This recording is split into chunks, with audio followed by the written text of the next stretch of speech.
Hi, everybody, and welcome back to Fr.TED Talks. In this really short video today, I just wanted to make a comment about something that just kind of has come up a few times and people have asked me, and I think it's really important. So I want to talk about a follow-up to the prayer rope video that I made a while back. I had made a video, actually I think I've made two different videos on, the meaning of the prayer rope, how important it is in the spiritual prayer life. This is a prayer rope, as we've seen many, many times, right?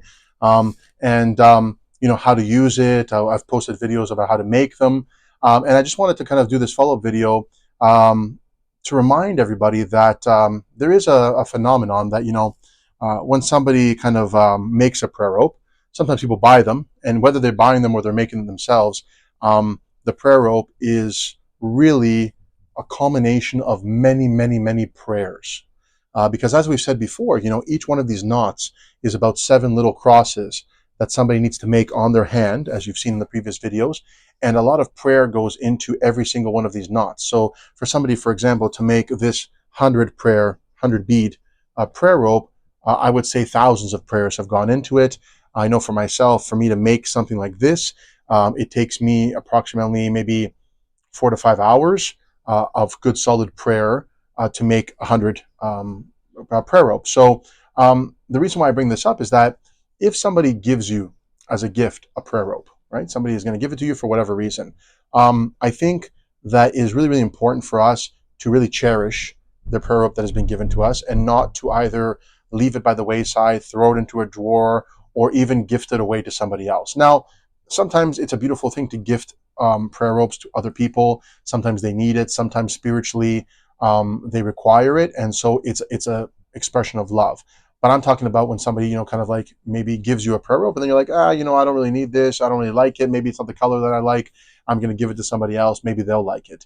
This is the type of kind of almost dismissive way of giving away a prayer rope. So, when somebody gives you one of these, they are essentially giving you thousands and thousands of their prayers.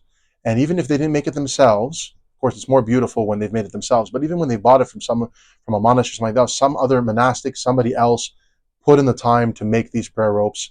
And that means that you're carrying with you the love and the prayer, the dedication of all those people around your hand or in your pocket when you use this, right? It's very, very powerful.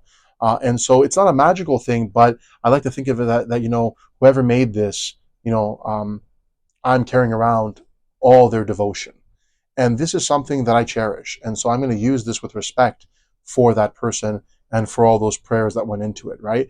And so we shouldn't be flippant or dismissive when somebody gives us a prayer rope, but rather we should really understand, what it actually means and how much of a great honor it is and a great expression of love when somebody takes the time to get us a prayer rope, or even more so when somebody takes the time out of their busy days to actually sit down and make one of these and to dedicate so many prayers. And often they're praying for you, the person that they're giving it to.